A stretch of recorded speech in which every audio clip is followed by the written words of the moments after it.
morning and welcome to Your Business Morning. We're live to you from Lagos, Nigeria's financial capital. I am Boostin Omofai. Channels Television, Nigeria's multi-award media industry winner on Sunday night received the 2019 Pearl Award Best Media for Capital Market Reporting.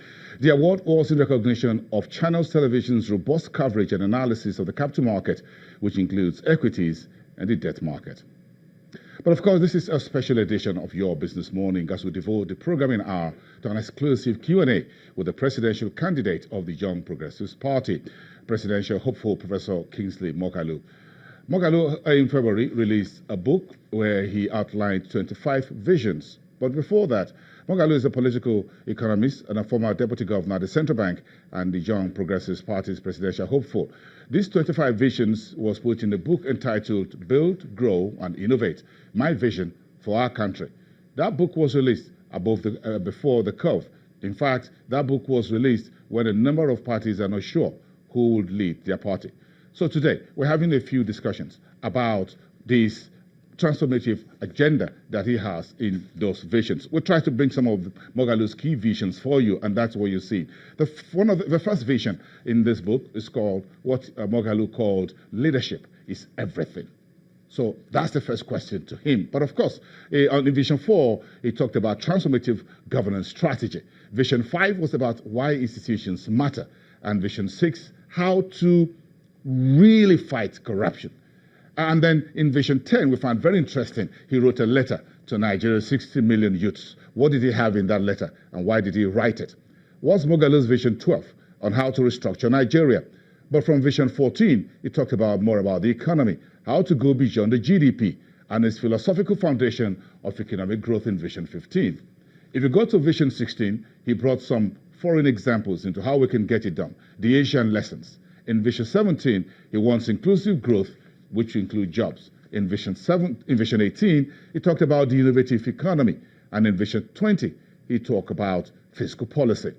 He devoted Vision 21, to foreign exchange policy. Of course, he was a member of the Monetary Policy Committee of the Central Bank, and he sat in those meetings. He also sat at the Central Bank at one of the most critical periods of Nigeria's banking industry, with the former Deputy Governor of the Central Bank, now His Royal Majesty Muhammadu Sanusi, the Emir of Kano. In Vision 22, Moghalu talked about resolving Nigeria's infrastructure conundrum and how do we manage Nigeria's economy. That was his Vision 24. And the 25th vision is about creating effective foreign policy. In today's world view, the world has changed. What is Moghalu's view for Nigeria, Africa's most populous and most diversified economy? We'll get his view also on the world stage. In case you don't know, let's give you a bit of Moghalu's biography. Of course, he's a man who's done quite a lot. But how much of him do you know? Of course, as a deputy governor at the Central Bank of Nigeria, through 2009 to 2014, it was part of the extensive banking sector reforms under the then Lamido Sanusi, now His Majesty, the Emir of Kano. Kingsley Moghalu was also a professor of international business and policy at the Fletcher School of Law and Diplomacy at the Tufts University of Massachusetts in the United States. He served on the board of many companies, including Nexim, Nigeria's Export-Import Bank, the Central Bank of Nigeria, the Securities and Exchange Commission, AMCON, and the Global Alliance for Financial Inclusion. And for nearly 20 years, Kingsley Moghalu worked with the United Nations in working with the UN in areas of risk management reforms, national reconciliation, and raising billions of dollars in funds for social investments in developing countries, including part of Africa. He was educated at the London School of Economics and Political Science, and he also studied at the Institute of Risk Management in the United Kingdom. Of course, here at home, he's an alumni of the UNN, that's what they call University of Nigeria. He is an author of several books and a fellow of the Chartered Institute of Bankers of Nigeria. He also the founder of Sogato Strategies Limited, an agency working on global strategy, risk and macroeconomic advisory firm. Welcome, Kingsley Moghalu, the presidential candidate of Young Progressives Party. Good morning. It's good to have you. Morning. This is a presidential Q&A. We understand time is very important. You're on the political trail already. Thank you. My first question is to you. We've introduced you, but again, I want you to introduce yourself. Not essentially about your CV, but why are you venturing into the political arena. Donald Trump, the current U.S. president, was a man who came not part of the establishment. Are you an entire establishment individual or politician? Yes, unquestionably so. I am running against the status quo. I am running with a vision to work with Nigerians to set our country free of the failure that has been imposed on us by the failed and recycled political class. I'm running so that we can all work together to really take a lot of people, millions of people, out of poverty and into prosperity and the middle class. I am running so that we can build a nation, transform our economy, and restore Nigeria's place in the world.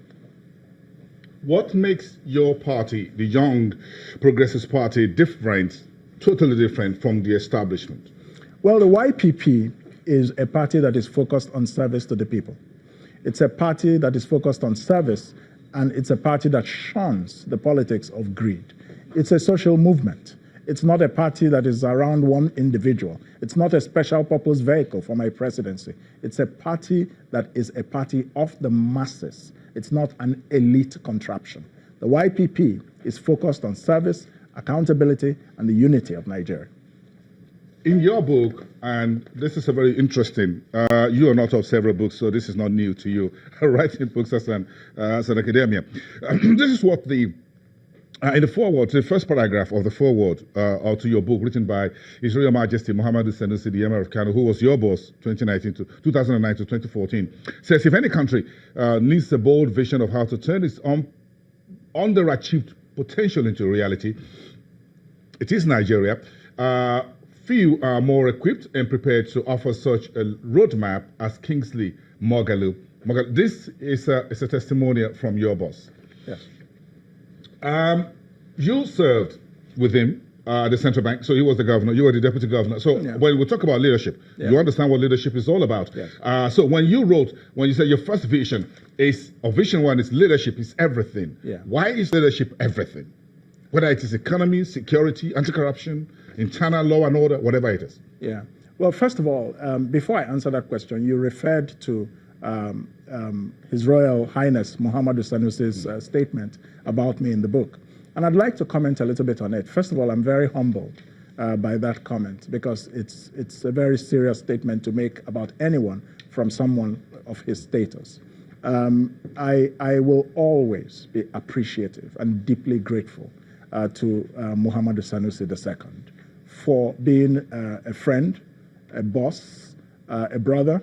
He was the one who gave me the opportunity to become deputy governor of the central bank by headhunting me from where I was in Switzerland and recommending me to President Umaru Yar'Adua to appoint me as deputy governor.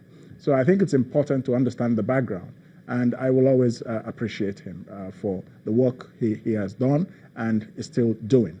We worked together very well at the central bank, and there I was able, given the opportunity, to practice leadership. Leadership is everything, because you will see that whether a country or a society or a family or a company makes progress, always rises and falls on the leadership. If you look at Malaysia, if you look at Singapore, if you look at China, if you look at a lot of advanced countries, you will see that two things were responsible for their progress. Number one, leadership that had a very clear vision. Number two, building institutions that are strong and resilient. So leadership matters because it is what sets the ambition. It is what sets progress. It is what can take risks on behalf of the whole. You see what I'm saying? And say, look, we are going from A to B to C to Z within this time frame. So leadership is important because it must have a vision. Leadership must inspire. Leadership must mobilize. Leadership must motivate. So leadership is actually very important. It is the secret to the rise and fall of nations. Is leadership new to Nigeria? If we talk about Nigeria's position on the world stage, during the military, there was a time Nigeria was called the giant of Africa. Sure. Not just by population, we didn't have this much population back then. Yes. So, and many of our resources now weren't even discovered back then. Yes. But again, we had that leadership. Yes. Would you say we've had some level of good leadership leadership that were transformative in nature. Yeah. At some points in our history, we have had, good leadership. Let's go back to the struggle for independence. I think that was Nigeria's glorious moment in terms of leadership, because we had leaders like Nnamdi Azikiwe, we had leaders like Obafemi Awolowo, we had leaders like Ahmadu Bello, we had leaders like Tafawa Balewa. And I think these people were people who actually showed leadership in the struggle to take Nigeria out of independence from Britain. Now, the problem began after independence. We were able to achieve leadership with independence, but leadership began to break down after independence because of one single fact. There was no one founding father. There was a collective of people based on their different regional origins.